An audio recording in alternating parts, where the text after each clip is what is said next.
My fellow citizens and residents, together we're about to embark upon a new year that will rapidly move our beloved country to the next level of social progress and economic prosperity. While global growth is projected to be 2.6% for 2022, the United Nations Commission for Latin America and the Caribbean, ECLAC, has calculated that Antigua and Barbuda's economy has grown by a whopping 8.3%. That is a marvelous achievement by our nation, and my government congratulates all citizens and residents for their contribution to this success. We have surpassed every other Caribbean country except Guyana with its newly found wealth in oil and gas. This greater economic growth is confirmation that our economy has generated new investments, more jobs, and greater business activity in a range of services, including construction and tourism. As a people, we have every right to be proud that our small country has performed so well. Through sound government and creative policies, along with the resilience we have demonstrated as a people, our country is emerging successfully from the economic impact of the COVID-19 pandemic, which gravely impacted the entire world. We are still confronting the protracted consequences of COVID-19 and the Russian invasion of Ukraine that resulted in shortages of food products and agricultural inputs. Through a number of interventions by our government, we have steadied the price of petroleum products to everyone in our country. Further, unlike other countries, we have not imposed additional taxes on our people and duties on imports. The government has absorbed these additional costs and implemented measures to increase revenues by incentivizing and expanding business in the country.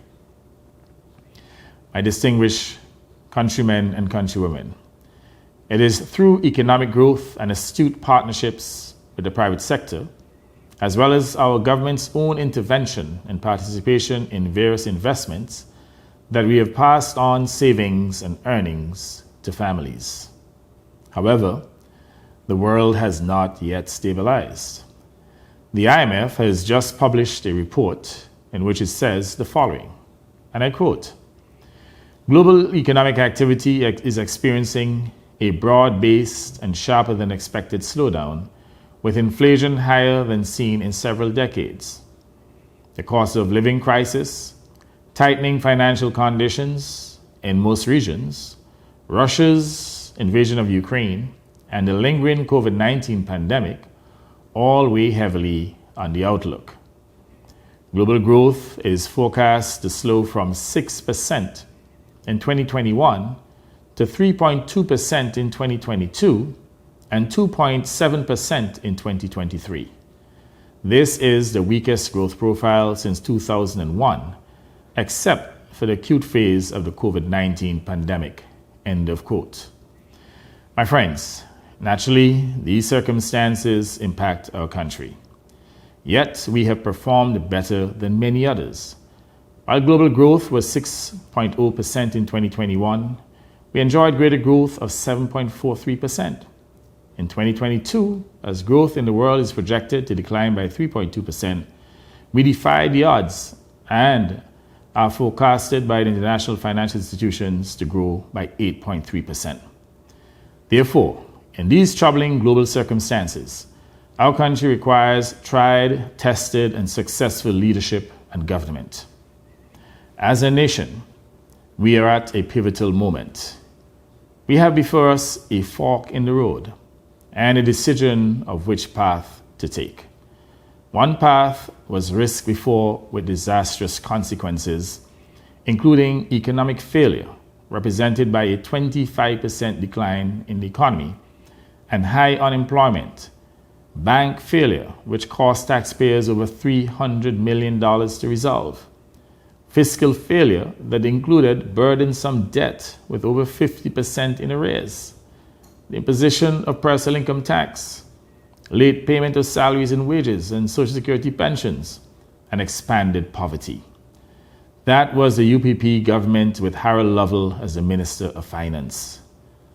The other path is the one that has always taken our nation to higher heights of employment, economic growth, and development. That has attracted investments, improved health services, expanded educational facilities, increased home, car, and business ownership, more than doubled water production, delivered high-speed broadband facilities, created opportunities for all, and most significantly, successfully lifted us up as a nation. That is your high-performance Antigua and Barbuda Labour Party administration. In a few days into the new year, our electorate will have to make a choice between the established economic success of the ABLP administration and the proven financial failure of the UPP and Harold Lovell. Only this time, the UPP choice is worse. Not one of the UPP aspirants to office has any proven successful track record in government, in financial administration, and in economic competence. Risking the UPP is risking retrogression and your future, as well as the future of your children. For just as it took years to recover the country from the last UPP government, so will it take years to rebuild what we would lose. Do any of us want to return to losing our savings, to high unemployment, to losing our homes and cars, to high debt, to IMF harsh conditionalities, and to economic catastrophe? I say to you, definitely not. And that is why, as I address you on the cusp of a new year, I want to explain that our country's ambition for our country is to achieve great economic growth in 2023 and to ensure that we exceed that remarkable growth rate of 8.3% in 2022. We all have very good reasons to be assured that we will achieve further high growth, many more jobs, and greater revenues in 2023 with consequential benefits for all. A survey of projects and programs which are already on the way because of confidence in our government and which will be implemented in 2023 underscore our realistic expectations. I will mention just a few of these exciting projects in the interest of time. Global Ports Holdings will spend at least $100 million at the Newgate Street coastline to construct a modern terminal building, shops, restaurants, casino, health spa, boardwalks, and entertainment facilities, including an amphitheater. This project will provide hundreds of jobs in the construction phase and hundreds of permanent jobs and business opportunities for our people. That project is about to start. Cruise tourism will be bolstered by the investment of another $270 million by one of the world's largest cruise ship companies, Royal Caribbean International, RCI. An agreement had been signed with RCI in March of 2019 to establish the Caribbean's largest beach club at Fort James to be utilized by the passengers on their ships calling at Antigua, as well as by our local people. The project was deferred because of the COVID-19 pandemic, which crippled the cruise industry until 2022. However, RCI is now ready to proceed, and this project will be constructed and operationalized in 2023. Again, jobs will be provided in construction and in the provision of a wide range of services by our people. The private sector, both local and foreign, has displayed great confidence and trust in our government and in the people of Antigua and Barbuda. Over the last 8 years, they have invested almost $1 billion in our economy through new and expanded businesses. The private sector has retained this confidence, and they are proving it by further investment in 2023 that will catapult Antigua and Barbuda's rise to the next higher level of development. Our sister island Barbuda now ranks among the fastest growing island community in the world, boasting a renewable energy plant, new air and seaports to be completed by June of 2023. Other investments in Barbuda include the over $650 million by Robert De Niro and James Packer in a new resort to be built in Barbuda, as well as the Peace and Love and Happiness Resort, which will complete its first 60 luxury homes and condominiums on Barbuda in 2023, and a $350 million luxury resort being developed by a group of local and foreign investors. And these will obviously continue to contribute to the development on Barbuda. Private sector has also demonstrated a high level of confidence in your administration on Antigua. Next level developments include Moongate Antigua, which will continue construction of a 49-suite all-inclusive boutique hotel and spa at Half Moon Bay. Nikki Beach, a luxury beach club, will be constructed at Jolly Beach, and the Royalton Chic, a 350-room luxury 5-star property, will open in November 2023 on the Dickinson Bay, providing over 800 new jobs. Additionally, several hotel properties will be expanded in 2023. These include Sandals Grand, which will begin expansion of its property in early 2023, employing an additional 300 persons, and Hawksbill Hotel, which will be fully refurbished and enhanced with added facilities to reopen on the 1st of November 2023. These facilities will all provide new and more jobs for Antiguans and Barbudans, growing our economy, increasing the contributions to Social Security, medical benefits, and education levy, and strengthening the capacity to satisfy pension payments and bolster our health and educational services. For its part, our government intends to continue the significant investment of $1.4 billion in infrastructural projects and social development that it has made over the last 8 years in the interest of the people of Antigua and Barbuda. And you know too that we have paid up all pensions. We have also paid back pay. We're making progress. In 2023, there will be substantially more investment to accelerate development to move us up to the next higher level of progress and development. High on our priority list is to further satisfy the water needs of our nation and to ensure that no area, no home or business is deprived of water. Our government regards access to water as a right, but we inherited years of neglect of the water system and continuing and worsened drought conditions that plagues our country. We are not content with it, and that is why our government invested over $130 million in purchasing and installing reverse osmosis RO plants throughout the country.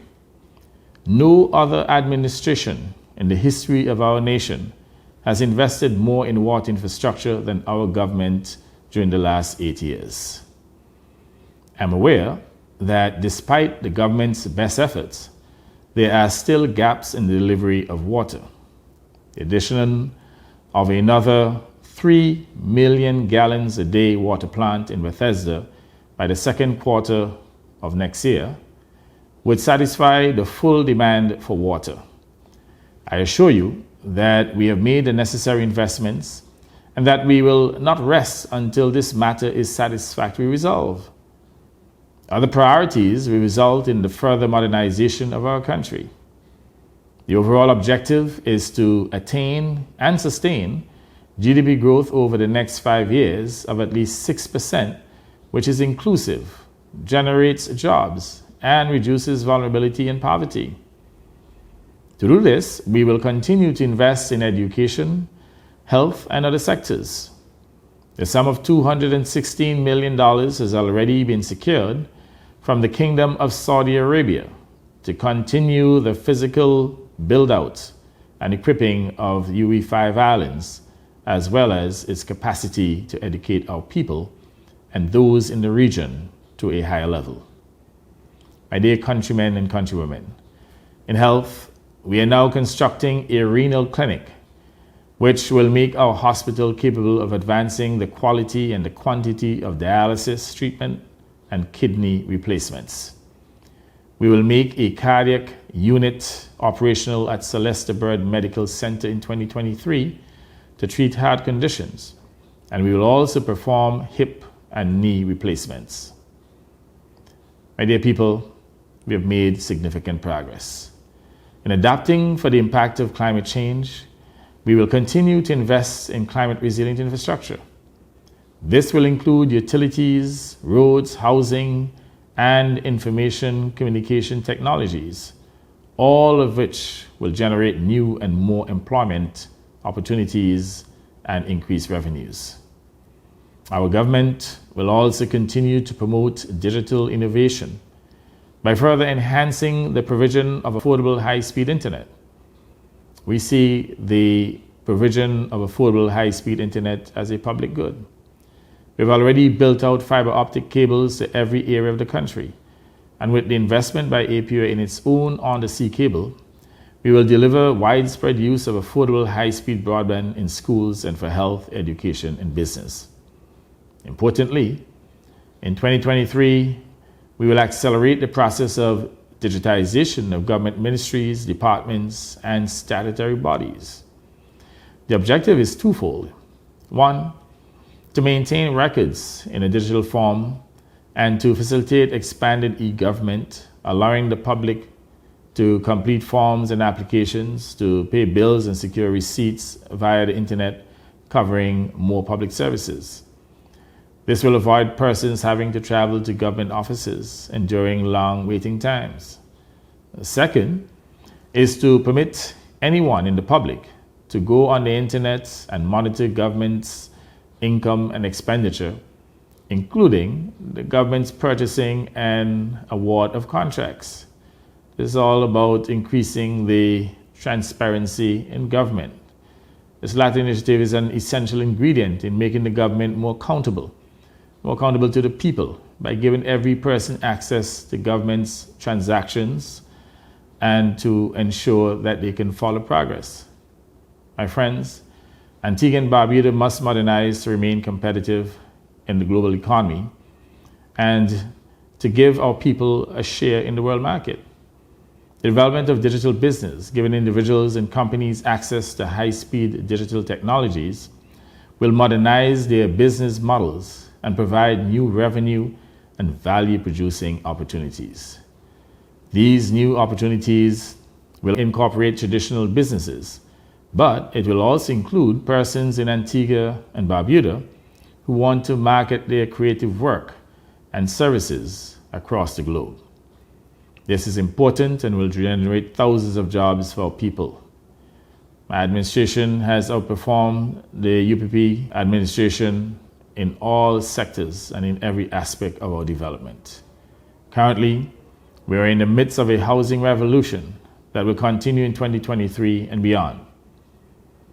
We will expand the housing program that has provided hundreds of Antiguans and Barbudans with homes for the first time in their lives, or, for that matter, has improved their living conditions considerably. Our urban renewal and beautification program will target the renewal of homes and beautification of communities, especially those surrounding the Central Business District, to include Point and Villa, Grace Farm, Green Bay, Otters, Clay Hall, Fort Road, among others. My fellow citizens and residents, I have given you a taste of what 2023 holds for our country and for each of you. The prospects are real, and the future is bright if sound government and visionary leadership continue. Personally, I believe in our country and our people, and am dedicated to working diligently with you to take our people forward, to provide them with living standards second to none, for them to be the equal of all with dignity and pride of who we are and what we have achieved. So as we enter a new year together, we can do this. We can show that our priorities are job creation, empowerment of our people, giving opportunities to our youth, respecting and honoring our women, beautifying and saving our environment, fighting for our country's rights, and claiming global respect by standing up for fairness, justice, and principles. Together, we can look lies and deception directly in the eye and rightly reject them. We can rejoice in our remarkable success in managing COVID-19 and our courage in opening our borders before all others so that our people could come out of their shutters and walk boldly into earning incomes. We can view the bright heights that are so evidently before us and have faith that together we can reach them for the benefit of all.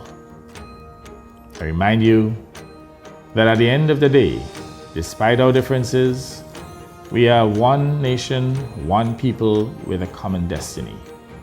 We must be inclusionary in all that we do. No one must be left behind, not even those with whom there are now political differences. We have a country to continue to build for the benefit of all. Let us unite behind that noble and worthy and fruitful purpose. My friends, I wish you all a very happy New Year with God's blessings on you, your families, and our beloved Antigua and Barbuda. I thank you.